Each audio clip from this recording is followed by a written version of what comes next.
Hi! నేను మీ బుజ్జి. 'Love at first సైట్‌లో' next episode చూసేద్దాం రండి. చలో మరి. పిల్లలు బామ్మ అంటూ ఆవిడని కౌగలించుకున్నారు. నా బంగారు తల్లులు అంటూ ఆవిడ ఇద్దరి పిల్లల్ని తెగ ముద్దు చేసింది. వెంకట్రాజు గారి బిజినెస్ సర్కిల్ చాలా పెద్దది. చాలామంది వచ్చారు ఎంగేజ్‌మెంట్ ఫంక్షన్‌కి. విజిత, వినీల్ ఫ్రెండ్స్, వినీల్ ఆఫీస్ వాళ్ళందరూ మిస్ కాకుండా అటెండ్ అయ్యారు. మీను అంతా తానై బాస్ ఎంగేజ్‌మెంట్ ఫంక్షన్ సజావుగా జరిగేట్లు చూసింది. విజిత మేకప్ కూడా తనే స్పెషల్‌గా చేయించింది. ఓ నెల తరువాత అనుకున్న ముహూర్తానికి విజిత, వినీల్‌ల పెళ్లి వైభవంగా భీమవరంలో జరిగింది. రాజుగారు ఏమాత్రం వెనుకాడకుండా పెళ్లి ఘనంగా చేశారు. ఆయన పుట్టి పెరిగిన ఊరు. అందులోనూ వారి తండ్రి తాతలు ఆ ఊరికి తమ వంతుగా చాలా అభివృద్ధి కార్యక్రమాలు చేశారు. వెంకట్రాజు గారు కూడా తన వంతు కృషి చేశారు. అందుకే భీమవరంలో అందరికీ రాజుగారంటే అభిమానం, ప్రేమ. అందులోనూ ఆయన కూతురు పెళ్లి అనేసరికి ఊరంతా కదిలివచ్చింది. రాజుగారు అందరికీ వసతి, భోజనాలు, విందు వినోదాలు ఏర్పాటు చేశారు. అందుకు చాలా డబ్బు ఖర్చయింది. ఏమాత్రం వెనుకాడకుండా ఘనంగా విజిత పెళ్లి చేశారు ఆయన. భీమవరంలో పెళ్లి కాబట్టి విజిత బంధువులు, వినీల్ బంధువర్గం చాలామందే వచ్చారు. రాజుగారు పెళ్లికి ప్రత్యేక అతిథులుగా భీమవరం గవర్నమెంట్ స్కూల్ ఉపాధ్యాయులు, ఆఫీస్ స్టాఫ్, స్కూల్లో పనిచేస్తున్న వారందరినీ కుటుంబ సభ్యులతో సహా పేరు పేరున ఆహ్వానించాడు. విజిత చదివినప్పుడు ఉన్న ఉపాధ్యాయులు కొంతమంది రిటైర్ అయిన వాళ్ళను కూడా వెతికి పట్టుకొని మరీ వేరే ఊర్ల నుంచి తన స్వంత ఖర్చులతో కుటుంబ సమేతంగా పిలిపించారు. వారందరికీ ప్రత్యేకంగా వసతి ఏర్పాట్లు చేశారు. ఉపాధ్యాయులందరికీ విజిత, వినీల్ చేత పాదపూజ చేయించి ప్రత్యేక బహుమతులతో గౌరవించారు. ఆ గౌరవానికి, సముచిత సన్మానానికి వారందరూ ఉబ్బితబ్బిబ్బయ్యారు. వారందరికీ వినీల్, విజిత అంటే చాలా ఇష్టం. ఇద్దరూ తమ క్లాసుల్లో పోటీపడి చదివేవారు. వినీల్ 10థ్ క్లాస్‌లో సాధించిన మార్కుల రికార్డు ఇప్పటి వరకు ఎవ్వరూ బ్రేక్ చేయలేకపోయారని, ఆ దరిదాపులకు కూడా రాలేకపోయారని ప్రధానోపాధ్యాయులు గారు అందరి ముందు గర్వంగా చెప్పారు. వినీల్ తండ్రి సుధాకర్ గారు తమ పిల్లల్ని గవర్నమెంట్ స్కూల్లోనే చదివించడం పట్ల అందరూ హర్షం వ్యక్తం చేశారు. తన కూతురు విజిత పెళ్లి శుభ సందర్భంలో గవర్నమెంట్ స్కూల్ అభివృద్ధికి గాను తన వంతుగా 10,00,000 రూపాయలతో వసతులు ఏర్పాటు చేస్తానని వెంకటరాజు గారు అందరి ముందు అనౌన్స్ చేశారు. రాజుగారి మాటలకు అందరూ నిల్చొని 10 నిమిషాల పాటు కరతాళ ధ్వనులు చేశారు. మనకు చదువు చెప్పిన గురువుల కన్నా ఆశీర్వదించే వాళ్ళు ఎవ్వరుంటారు? ఆ విధంగా అందరూ విజిత, వినీల్‌ని మనస్ఫూర్తిగా ఆశీర్వదించారు. పెళ్లికి విజిత స్నేహితులు, వినీల్ స్నేహితులు చాలామంది వచ్చారు. తమ స్కూల్ ఫ్రెండ్స్ చాలామందిని విజిత తన పెళ్లికి ఆహ్వానించింది.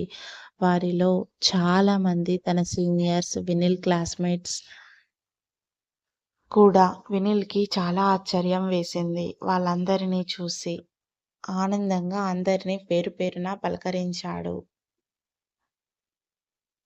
చదువుకునేటప్పుడు అంత సమయం దొరకలేదు వాళ్ళందరితో ఎంజాయ్ చేసేందుకు.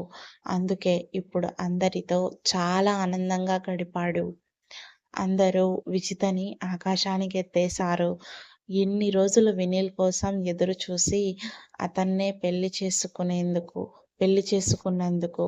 కొందరైతే వినీల్ మొహం మీదనే అనేశారు. మేము ఎంతగానో విజితని బతిమిలాడాము మమ్మల్ని ప్రేమించమని, పెళ్లి చేసుకోమని. తను ససేమిరా ఒప్పుకోలేదు. నిన్ను ప్రేమిస్తున్నాను అన్న విషయం కూడా మాకెవ్వరికీ చెప్పలేదు. ఇప్పటివరకు ఆ రహస్యం దాచి ఉంచింది. అదిగో మీ పెళ్లి కార్డు వచ్చిన తరువాత మేమందరం షాక్ అయ్యాము. నిజంగా నువ్వు చాలా అదృష్టవంతుడివిరా వినీల్ అని అందరూ అతనిని ఎత్తుకొని ఊరేగించారు. పెళ్ళికి వచ్చిన వారందరికీ ముందుగానే రాజుగారు వసతి ఏర్పాట్లు ఘనంగా చేసి ఉంచారు. పెళ్ళికి ముందు రోజు Vineel friends, Vijitha friends dance function ఏర్పాటు చేశారు. అందరూ చక్కటి సినిమా సాంగ్స్‌కి డాన్స్ చేశారు. ఆడుతూ, పాడుతూ కుర్రకారు మహా జోరుగా ఎంజాయ్ చేశారు. చాలామంది పెద్దతరం కూడా ఆ అభినయాల్ని చూసి ఉప్పొంగిపోయారు. వినీల్, విజిత కూడా ఒక డ్యూయెట్‌కి చక్కటి అభినయం చేశారు. అందరూ వన్స్ మోర్ అంటూ చప్పట్లు కొట్టారు. విజిత ఫ్రెండ్స్ ఆఫ్ వినీల్‌ని సోలోగా డాన్స్ చేయాలని పట్టుబట్టారు. ఇలాంటి సిట్యుయేషన్ వస్తుందని పసిగట్టి వినీల్ ఓ 2 రోజులు కొత్తగా వచ్చిన 'త్రిపురార' సినిమాలోని 'నాటు నాటు' సాంగ్‌కి స్టెప్స్ నేర్చుకున్నాడు. ఓ డాన్సర్ దగ్గర. ఆ సాంగ్‌కి అదిరిపోయే స్టెప్స్ వేసి ఆగకుండా మొత్తం సాంగ్ పూర్తి చేసి తన ఎనర్జీ ఏంటో నిరూపించాడు వినీల్. విజిత ఫ్రెండ్స్ అందరూ అతని డాన్స్‌కి నిల్చొని చప్పట్లు కొట్టారు. సూపర్బ్ అంటూ. ఒక అమ్మాయి ఆగలేక వినీల్ బుగ్గపై తన పెదాల ముద్ర కనిపించేట్లు వేసింది. ఇంకో ఇద్దరు కూడా లేవబోయారు. విజిత ప్లీజ్ అంటూ వారిని వారించింది. పెళ్లి భోజనాలప్పుడు వినీల్ ప్లేట్‌లో తను తిన్న సగం స్వీట్ ఎవ్వరూ చూడకుండా విజిత తీసుకొని తినేసింది.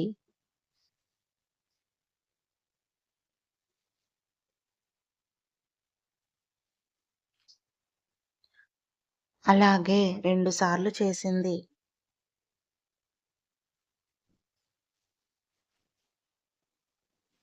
వినీల్ ఏదో మాట్లాడుతూ తన ప్లేట్ చూసుకునేసరికి తను తిన్న ఐటెమ్స్ మాయం. ఏయ్ దొంగ! ఇది నీ పనేనా? అన్నాడు వినీల్ నవ్వుతూ విజితతో. మీ ప్రేమను పంచుకుంటున్నాను మహారాజా అంది విజిత నవ్వుతూ. అబ్బా! ఇద్దరం ఒక్కటయ్యాముగా ఇంకా ఈ చిలిపి చేష్టలేంటి విజ్జి అన్నాడు వినీల్. విజిత అలా వినీల్ తిన్న స్వీట్స్ అతని ప్లేట్‌లో నుంచి తీసుకొని తినడం రాజుగారు, మాధవి కంటపడింది. ఇద్దరూ ఒకరినొకరు చూసుకున్నారు నవ్వుకుంటూ. మన అమ్మాయికి వినీల్ అంటే ఇంత ప్రేమ ఉందా? అన్నారు రాజుగారు భార్యతో ఆశ్చర్యంగా. అవునండి. నిన్ననే తెలిసింది మన విజితకి స్కూల్ రోజుల నుండి వినీల్ అంటే ఇష్టమట. ఇష్టమంటే ప్రేమ ఒక్కటే అని కాదు. అతన్ని మంచి అలవాట్లు, చదువులో అతని పట్టుదల, మంచి నడవడిక, అమ్మాయిల పట్ల అతను చూపే గౌరవం ఇవన్నీ మన అమ్మాయికి తెగ నచ్చేశాయి. అప్పటి నుండి అతన్నే గురువుగా భావించి, అతన్నే పెళ్లి చేసుకోవాలన్న పట్టుదలతో ఉంది. విజిత ఎంసెట్‌లో 10వ ర్యాంక్ కృషికి పునాది కూడా అతనే అని చెప్పింది. వినీల్‌ని అందరూ ఆదర్శంగా తీసుకునే విజిత కూడా పట్టుదలతో చదివింది. అతన్ని చూసి జీవితంలో ఓ మంచి నడవడిక అలవర్చుకుంది.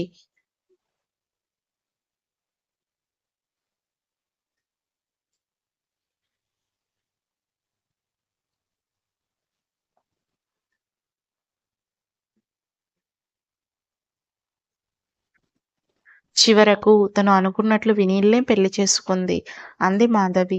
వినీల్ పెళ్లి విషయం పేపర్‌లో, మీడియాలో చూసిన అతని శిష్యురాలు ఎయిర్ హోస్టెస్ ఆ రోజు విజిత వినీల్‌కిచ్చిన బెస్ట్ కపుల్ అవార్డు తాలూకు ఫొటోస్ రిలీజ్ చేయొచ్చా అని వినీల్‌కి ఫోన్ చేసి అడిగింది.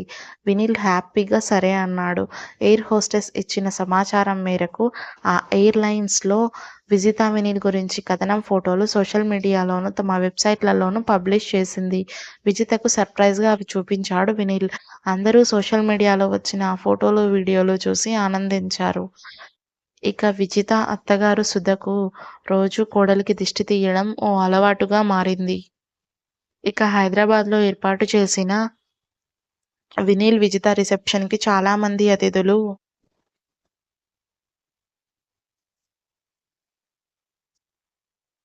వచ్చారు. రాజుగారికి తెలిసిన పెద్ద బిజినెస్ మెన్, సినీ వర్గాల వారు చాలా మంది హాజరయ్యారు. అంతకంటే ఎక్కువగా వినీల్‌కి తెలిసిన software clients, friends, customers attend అయ్యారు. వారందరినీ చూసి రాజుగారికి చాలా సంతోషమేసింది. పర్వాలేదు, అల్లుడి గారికి పెద్ద సర్కిల్ ఉంది అనుకున్నాడు. వినీల్‌కొచ్చిన గిఫ్ట్స్ చూసి విజిత చాలా ఆశ్చర్యపోయింది. అబ్బో! ఈ బుజ్జిగాడికి చాలా మంది ఫ్రెండ్స్ ఉన్నారే అనుకుంది. విజిత ఫ్రెండ్స్ చాలా మంది వినీల్ హ్యాండ్సమ్, తెలివితేటలు, చురుకుదనం చూసి బాగా పొగిడారు. నువ్వు ఒప్పుకొని నీకు అభ్యంతరం లేకపోతే మేము కూడా అతన్ని చేసుకుంటాం అని మొహమాటం లేకుండా అడిగారు. తల పట్టుకోవడం విజిత వంతు అయింది. వినీల్‌తో వీళ్ళంతా మీ ఫ్యాన్స్, మిమ్మల్ని పెళ్లి చేసుకుంటారంట అంటూ ఆట పట్టించింది. అమ్మో! అంటూ 2 చేతులు జోడించి దండం పెట్టేశాడు వినీల్.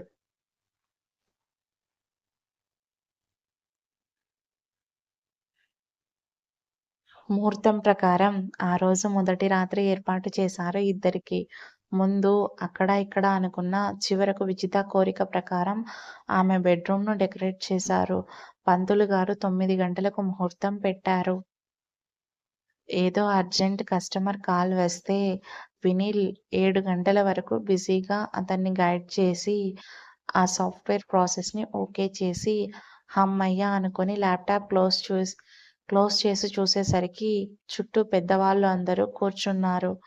అతన్నే చూస్తూ ఒక్కమారు విస్తుపోయాడు వినీల్.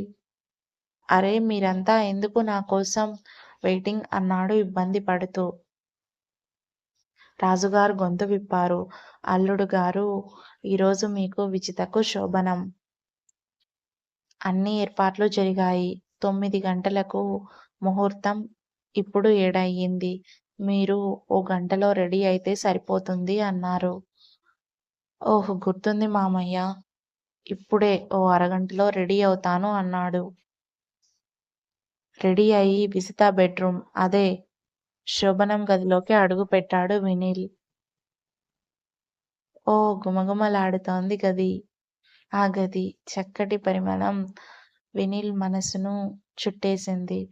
పట్టె మంచాన్ని పూలతో అందంగా అలంకరించారు. చిన్నప్పటి నుంచి అప్పటి వరకు విజిత ఫోటోలతో ఆ గది గోడలు అందాలను విరజిమ్ముతున్నాయి. చాలా టేస్ట్ ఉంది విజితకి అనుకున్నాడు. వినీల్ తనలాగే తన గది కూడా చాలా ముచ్చటగా ఉంది. అంతా చూస్తున్న వినీల్ అప్పుడు గమనించాడు.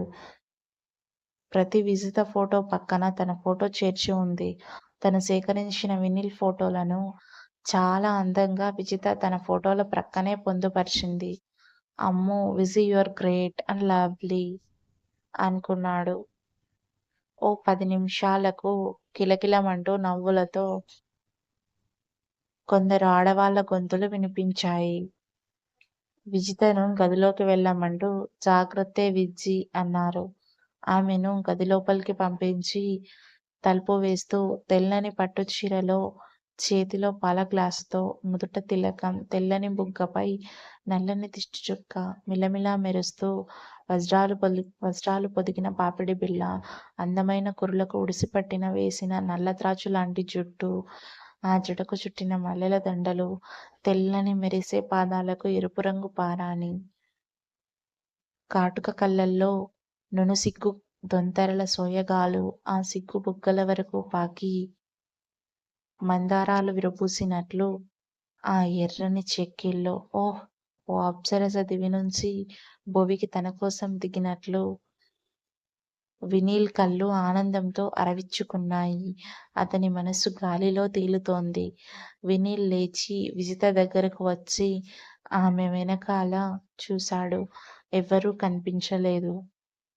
ఎవరి కోసం వెతుకుతున్నారు అంది విజిత. నా ముద్దుల భార్య విజిత కోసం. ఆమె కనపడలేదు అన్నాడు మళ్ళీ వెతుకుతూ. చాలండి అబ్బాయిగారి జోకులు. నేనే మీ విజితని. ఏంటి నా అలంకరణ బాగోలేదా? అంది. అరె నువ్వా విజ్జి? ఎవరో అప్సరస నాకోసం దివి నుంచి భువికి దిగివచ్చింది అనుకున్నాను సుమీ అన్నాడు. ఆమె మొహం తన చేతుల్లోకి తీసుకొని.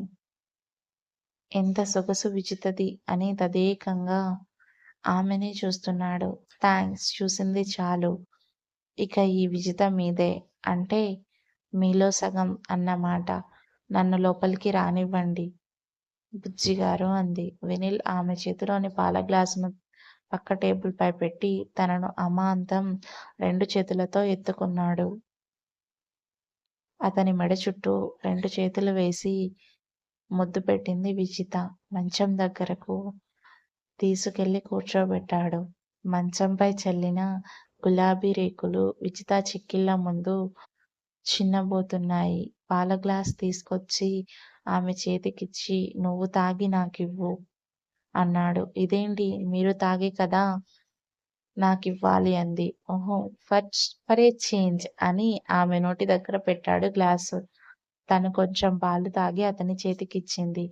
థాంక్స్ అని అతను ఆ పాలు తాగాడు. చూశావా ఎంత తియ్యగున్నాయో పాలు అని మొత్తం తాగేశాడు. ఓహ్! నా ఎంగిలి జబ్బు మీకు కూడా అంటిందన్నమాట అంది నవ్వుతూ విజిత. మరి నీలో సగం నేను కదా అన్నాడు వెనిల్. విజ్జి నిన్ను చూస్తుంటే నాలో కవి నిద్రలేస్తున్నాడు. చెప్పండి కవిగారు. మీ కవిత్వం విని నేను సంతోషిస్తాను అంది విజిత నవ్వుతూ. ఆవిడకి వినీల్ అక్క శశిరేఖ చెప్పిన మాటలు గుర్తుకొచ్చాయి. మా బుజ్జిగాడు అప్పుడప్పుడు కవిత్వం రాస్తుంటాడు. అది వాడి హాబీ అని గొంతు సవరించుకొని చెప్పాడు వినిల్. జాబిలిని నీ సిటబాసికం బిళ్ళలా కట్టుకొని, వెన్నెల మధుపర్కాలు ధరించి, క్షీరసాగర తరంగాల మీద నడిచి వచ్చే నీ కోసం కౌగిళ్ళ లోగిల్లో వాకిళ్ళు తెరిచి, గుండెను బండారు మండపంగా తీర్చిదిద్దిన నేను వావ్! నీల్ సూపర్బ్ థాట్ చాలా అందంగా చెప్పావు అంటూ అతని బుగ్గపై ఓ ముద్దు పెట్టింది విజిత. ఇంత కష్టపడి చెప్తే అంతేనా అని దీనంగా చూశాడు వినీల్. ఇంకేం కావాలిరా బుజ్జీ అంటూ ముద్దులతో అతని మొహం నింపేసింది. చాలు చాలు అంటున్న ఆ నవదంపతులకు 3 రాత్రులు 3 సెకన్లలా మధురంగా గడిచిపోయాయి. జీవితానికి సరిపడా ఆనందపు టంచుల్ని చూశారు ఇద్దరూ. మేము ఇద్దరం కాదు ఒక్కరే అన్నట్లు ఒకరిలో ఒకరు ఒదిగిపోయారు. అమృతాన్ని ఆస్వాదిస్తూ. ఓ 10 రోజుల తరువాత వినీల్ విజిత అమెరికా బయలుదేరారు. తన ఉద్యోగం సంబంధించి చివరి ఘట్టం హడావిడిలో ఉన్నాడు వినీల్. విజితకి తనకి బిజినెస్ క్లాస్‌లో టికెట్స్ బుక్ చేశాడు. బయలుదేరే 2 రోజుల ముందు వినీల్‌కి అమెరికా ఆఫీస్‌లోని సహోద్యోగి నుంచి ఫోన్ వచ్చింది. నువ్వు ఒక్కడివే అమెరికా రా. నీల్ భార్యని తీసుకురావద్దు. మన ఇండియాలోలా ఇక్కడ కరోనా గురించి అంత శ్రద్ధ జాగ్రత్తలు లేవు. ఎవరూ కరోనా నియమాలు పాటించట్లేదు. అందువల్ల అక్కడక్కడ కరోనా కేసులు నమోదవుతున్నాయి. వ్యాధి తీవ్రత, మరణాలు అంతగా లేకపోయినా కొంత ఇబ్బంది. ఓ వారం ఇంటికే పరిమితం కావడం జరుగుతోంది. మన స్నేహితులలో కూడా కొంతమందికి ఇలానే జరిగింది. కాకుంటే అందరూ రికవర్ అయ్యి సేఫ్‌గానే ఉన్నారు. నువ్వొక్కడివే వస్తే చాలా మంచిది అని పదే పదే చెప్పాడు అతను. అదే మాట విజితతో అన్నాడు వినీల్. ప్లీజ్ విజ్జీ నువ్వు నాతో రావద్దు. నాకంటే వెళ్ళక తప్పదు. అక్కడ కొంత ఇంట్లో కూర్చొని మరికొంత ఆఫీస్‌కి వెళ్ళి పని చేయాల్సి ఉంటుంది. అక్కడ ఇంకా కరోనా పరిస్థితి పూర్తిగా సమసిపోలేదట అని బ్రతిమిలాడాడు. విజిత వినలేదు. వినీల్‌తో వెళ్ళాలని పట్టుబట్టింది. తను వినీల్‌ని బ్రతిమిలాడింది. ప్లీజ్ ప్లీజ్ అంటూ. వినీల్ పెద్దవాళ్ళ చేత కూడా చెప్పించాడు విజితకి. ఓహో! తను ఒప్పుకోలేదు. ఇక తప్పేది లేక విజితని తన వెంట తీసుకెళ్ళాడు అమెరికాకి. అమెరికా వెళ్ళిన తరువాత ఓ వారం హ్యాపీగా గడిచింది.